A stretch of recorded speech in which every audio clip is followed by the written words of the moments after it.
the most important decision you can make above any on the face of the earth is deciding that no matter what happens in your life, no matter what happens, you're gonna live in a beautiful state. And what the hell does that mean? It means that you're not gonna suffer. It means a beautiful state is that you're gonna be happy, but that's only one. Or you're gonna feel creative, or you're gonna be passionate, or you're gonna be in awe of something, or you're gonna feel love.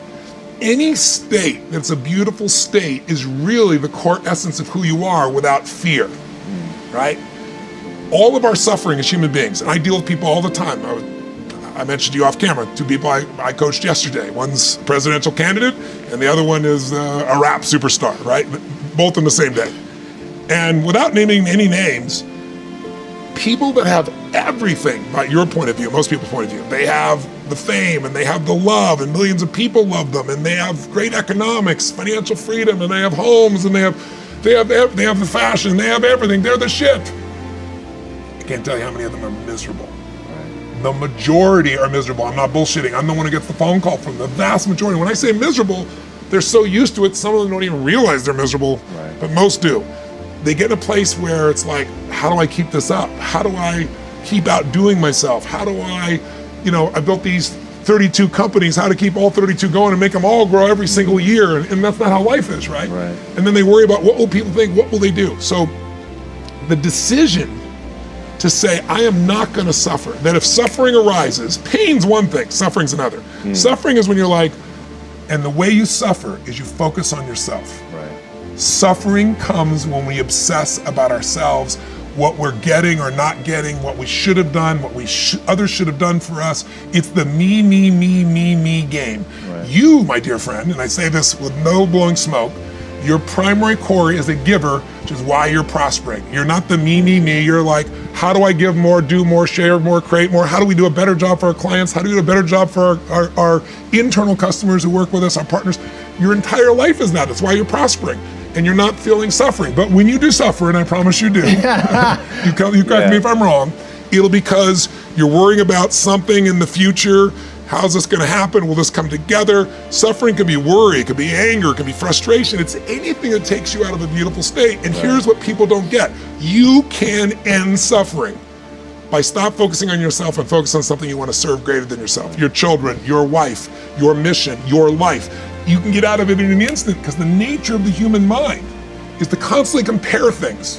Your mind, your brain is a 2 million year old device, and it is not designed to make you happy. It's designed to make you survive. Right. And that's why it's always looking for what's wrong. But it used to be what's wrong, a saber-toothed tiger, so I can protect myself. Now people are worried about what people think about them, or do they have enough money when 2/3 of the planet lives on $2 a day. And you're making $38,000, you're rich. The poorest of the poor in our country are considered rich. I'm not saying they should stay that way. But you can only build on success. And so my view is, if you're watching, if you're listening to this, my goal would have you consider something. Life is short. We don't know how short it's gonna be. But if you only had a week to live, I bet you wouldn't allow yourself to suffer over a little crap that makes you crazy normally. I think you would probably spend time with those you love, you would do what you love, you'd take awe in a sunset, you'd smell the air, you would take in everything in those final moments that you possibly do. So my thing is, why wait? Right? Why wait? Why not just decide that if I start to suffer, I know the solution, because suffering is me obsessing about me. You might say, it's not me, I'm worried about my kids because they're not doing well. No, you're worried that you haven't done enough for your kids. It's about you still, right? Yes. You're worried about what was done or what you should have done or what shouldn't have done. And you can end that in an instant by becoming aware of it and saying, I have made the most important decision of all. I would say the 30-year-old would say, this is what we're gonna do this year, and it would be these huge numbers. And I developed a principle around the time I was 30, which is most of us overestimate what we're gonna do in a year, and we underestimate what we're gonna do in a decade. And a decade happens that fast. You'll blink your eyes and a decade will be here. That is a great point. I really, truly, everything I do is long term. I think it's the biggest challenge we have in corporate America is everybody's looking at the next quarter. Instead of the best business people, the Mark Benioffs, the Steve Wynns, the Peter Grubers, the people that I hang with, they all are decade-long people. When I was 14, I said, this is how my life's I said in my 20s, I'm gonna help. I wanna have the skill to help anyone change their life. If I'm committed and they're committed, it's gonna be done. I'll have the ability. So I got to build to that, which I did. And then I said, in my 30s, at 14, I said, I'll do that with groups of people instead of one-on-one. And then in my 40s, I'll do it with big groups. In my 50s, I'll do it with companies. In my 60s, I'll either do it in government as a servant there or in a religious context, because I'm a spiritual person, but I don't tell people what to believe religiously. But at that point, I've lived long enough, maybe I will. First of all, you're talking about stuff that I can relate to like so many others can relate to. I mean, you know, everybody got the same story. We just got different details. But like I always say, life is 10% what happens to you, it's 90% what you do about it. See, we're gonna dive into a chapter from my new book, and it's chapter 1, section 1. This is very clear for people. So the first step is getting completely and brutally honest enough to say, I am tired of myself. When you say I'm sick and tired of being sick and tired, that's the facilitator of change. That's when you're ready to say these words, no more excuses. No more excuses. I went to Kent State, I dropped out. I didn't drop out, I flunked out. Now that threw my life into a spiral, but because I didn't have a college degree, I could not let that stop me. And like you're doing, where you're saying, all my friends at this age are settling in your careers, you don't even know if they're happy or not. Stop comparing yourself to others. So the first thing you do is stop focusing on other people. Instead, focus on being the best version of you that you can. Then you'll recognize that you deserve to sit at the big table with everybody else after you become the best that you can be. Now, once you've accepted that you have as much right to success and much right to succeed as anybody else, the next step is learning how to talk the talk. You have to get fluent in the language of success so you speak it with ease. Surround yourself with people who've accomplished their dreams and immerse yourself in the culture of achievement. You should never judge your success by other people's accolades. You judge your success by God's instruction to your life and how well along you are with that instruction. Because I found out something in life, the average human being is so mediocre that to be a genius, just do a little extra. Y'all missed that. People are so normal. To be an expert, just go 1 inch abnormal, and they think you're great. So don't judge your success by the masses, what they think of you. Judge yourself by what God told you to do. Can I put it another way? When experience is your best teacher, then progress is imprisoned. Experience could be a curse. I've been taught by my parents years ago that experience is the best teacher. I don't believe that anymore. Experience could cause you to stop progressing because you keep judging your dreams by your experience, or your vision by your experience, and you end up saying, I tried that before, or I never saw anyone do it that way. And you begin to use your experience to stop your progress. This is why God always makes history with young people, because old people got too much experience. You all remember the story with David and Goliath? The problem with Saul, who was the king, was he had experience. And he tried to put his experience on David. He told David, wear my armor, wear my shield, use my sword. David put it on David. This thing is too heavy.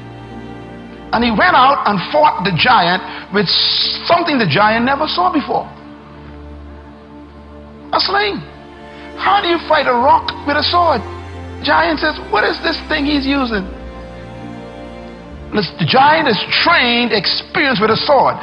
So he expected an experienced swordsman to come and fight him. But here comes a little boy with equipment he ain't never seen before.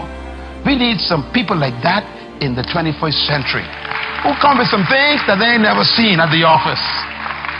Think of some ideas that wreck the whole system. That's why Steve Jobs will always be in history as a great inventor. He keeps defying his own experience. I was reading his watching a documentary on him 2 weeks ago, and they said that when the iPhone came out, they said to him, that's it. You the ultimate, this is it. He said, no. And he came up with this idea about the iPad. And he said, the people in the company said, it will never work. Why?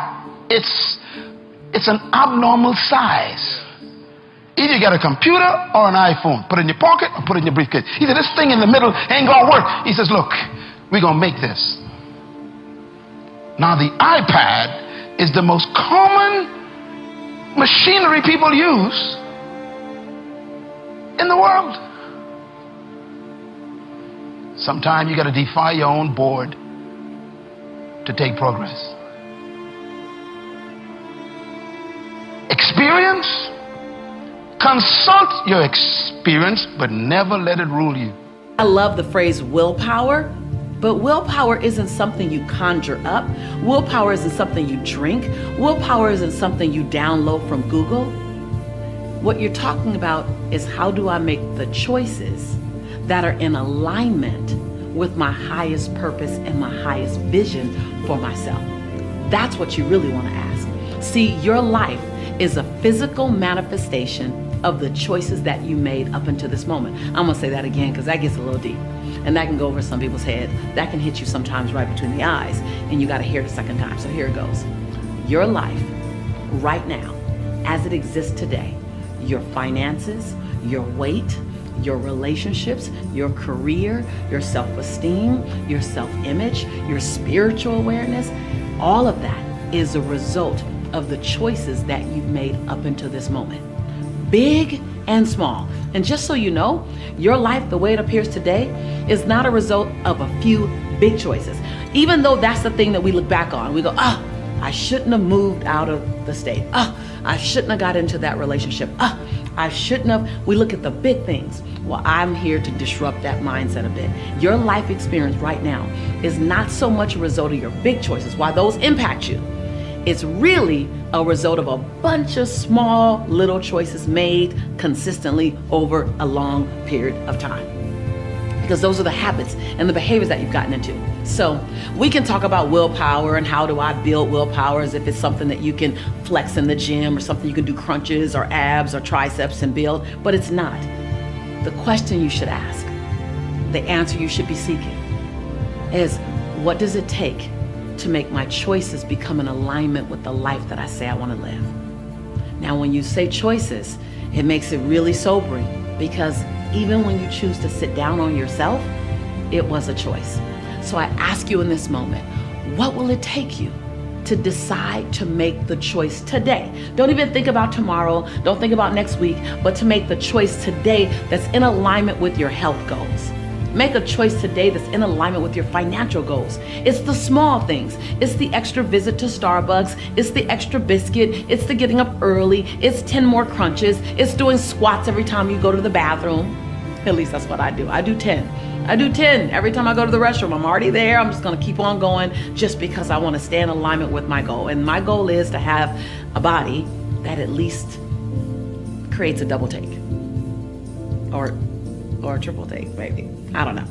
I wanted to create a body that is in alignment with my goal. I want to be able to go paintballing with my nephews and my son the way I just did recently. I want to be able to go jet skiing. So when I look at my life and my lifestyle that I want to maintain, it requires me to hike a little longer. It requires me to eat more vegetables and protein. It requires me, my choice of how I want to live requires my alignment in what I put in my body, or how I stay active in my body. So when I date, I don't do dinner dates. I'm not interested in doing dinner dates. You want to date me? Let's go on a hike.